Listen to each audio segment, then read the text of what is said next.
तीन पुराने दोस्त उपचुनाव में मिलकर समाजवादी पार्टी की हार करेंगे तय। अखिलेश के अपनों ने ही उपचुनाव में बिगाड़ दिया समाजवादी पार्टी का खेल। योगी को देने चले थे टक्कर, अब खुद ही बुरी मुसीबत में फंस गए अखिलेश। बुआ मायावती दोस्त चंद्रशेखर रावण और ओवैसी मिलकर उपचुनाव में बिगाड़ रहे हैं सपा का समीकरण। उपचुनाव की सभी सीटों पर भाजपा की होती जा रही है जीत पक्की। इस बार योगी के लिए तुरुप का इक्का बनेंगे अखिलेश के खुद के दोस्त। जी, जो साथ थे वो अब खिलाफ हैं। 9 विधानसभा सीटों में उपचुनाव होने वाले हैं। 2 साल पहले आरएलडी और समाजवादी पार्टी गठबंधन में थे, लेकिन लोकसभा चुनाव में गठबंधन टूट गया। जयंत चौधरी एंड पार्टी भाजपा के साथ हो गई। उपचुनाव में भी दोनों साथ हैं। एक सीट पर आरएलडी कैंडिडेट को टिकट दिया गया है। वहीं मुरादाबाद की कुंदरकी और मुजफ्फरनगर की मीरापुर सीट मुस्लिम बहुल है। दोनों सीटों पर भाजपा और सपा के बीच टक्कर है।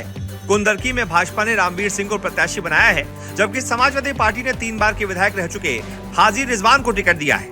लेकिन यहाँ बहुजन समाज पार्टी और एआईएमआईएम प्रत्याशी समाजवादी पार्टी का समीकरण बिगाड़ते दिख रहे हैं। यहाँ माहौल भाजपा के पक्ष में दिखाई दे रहा है। मीरापुर में भाजपा और सपा दोनों से महिला कैंडिडेट चुनावी मैदान में है। आरएलडी ने नॉन मुस्लिम कैंडिडेट मिथिलेश पाल को उतारा है। वहीं समाजवादी पार्टी ने सोमबोल राणा को टिकट दिया है।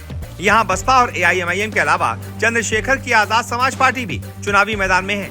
इन तीनों ने मुस्लिम कैंडिडेट उतारकर समाजवादी पार्टी का गणित बिगाड़ दिया है। ऐसे में आरएलडी का पलड़ा भारी दिख रहा है। कुंदरकी और मीरापुर सीट पर क्या राजनीतिक समीकरण बन रहे हैं, क्या यहाँ उलटफेर हो सकता है, अभी हवा का रुख क्या है, ये जानने के लिए हमारी टीम ग्राउंड पर पहुंची। सबसे पहले बात करते हैं कुंदरकी की। मुरादाबाद जिला मुख्यालय से करीब 18 किलोमीटर दूर कुंदरकी ग्रामीण इलाका है। अब कुंदरकी में मुद्दे नहीं, प्रत्याशियों की बात हो रही है। माहौल पूरी तरह से चुनावी है। यहाँ के लोगों का मुख्य पेशा खेती, लघु उद्योग और पशुपालन है।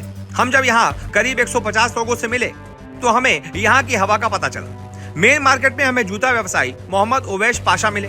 वो कहते हैं मुकाबला सपा और भाजपा के बीच है। ये सपा का गढ़ है, लेकिन इस बार उम्मीद भाजपा की ज्यादा लग रही है, क्योंकि ये उपचुनाव है और उपचुनाव सत्ता का ही होता है। एक व्यापारी कहते हैं कि इस बार चुनाव एक तरफा नहीं है। चुनाव मैदान में कई तुर्क कैंडिडेट हैं। एआईएमआईएम और आजाद समाज पार्टी भी यहाँ ठीक ठाक वोट बटोरेगी। वहीं कुंदरकी की राजनीति को करीब से समझने वाले पॉलिटिकल एक्सपर्ट्स भी कहते हैं कि भाजपा की सरकार है।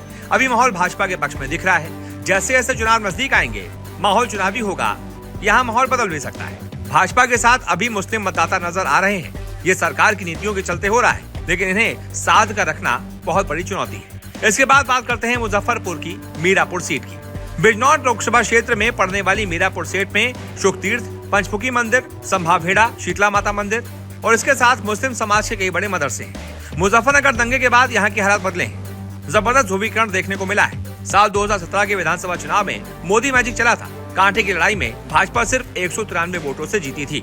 मुजफ्फरनगर से करीब 48 किलोमीटर दूर मीरापुर ग्रामीण एरिया है। यहाँ लोगों का मुख्य पेशा खेती और पशुपालन है। इसके अलावा लघु उद्योग धंधे संचालित है। यहाँ के लोगों से जब बात हुई तो यहाँ के एक सुरेश वर्मा कहते हैं कि हमारे गाँव का माहौल तो बढ़िया चल रहा है। शासन की देन थी जो हमारे गाँव में धब्बा लग गया। चुनाव का भी कुछ नहीं कहा जा सकता। जो प्रत्याशी लोगों से जुड़ा है उसी को जीत मिलेगी। वहीं एक अमित डागा थे, उन्होंने कहा कि आज के माहौल के हिसाब से मिथिलेश पाल मजबूत दिख रही है। व्यापारी वर्ग भाजपा का पुराना हितैषी है, लेकिन मुद्दे की बात करें तो भाजपा को वोट नहीं बनता। भाजपा ने व्यापारियों को सबसे ज्यादा नुकसान पहुंचाया है, लेकिन हमारे पास कोई और ऑप्शन भी नहीं है। यानी कि यहाँ पर उन्होंने कह दिया कि भाई ऑप्शन नहीं है तो भारतीय जनता पार्टी को ही हम वोट देंगे। दरअसल भाजपा आरएलडी ने यहाँ 2009 का फॉर्मूला अपनाया है।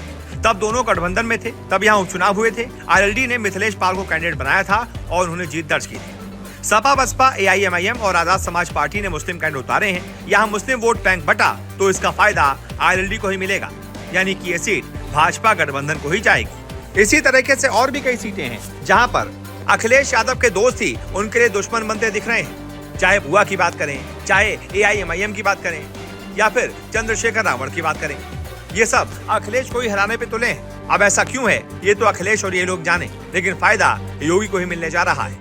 वैसे इस बारे में आपकी क्या राय है? जो भी आपकी राय हो कमेंट करके जरूर बताएं।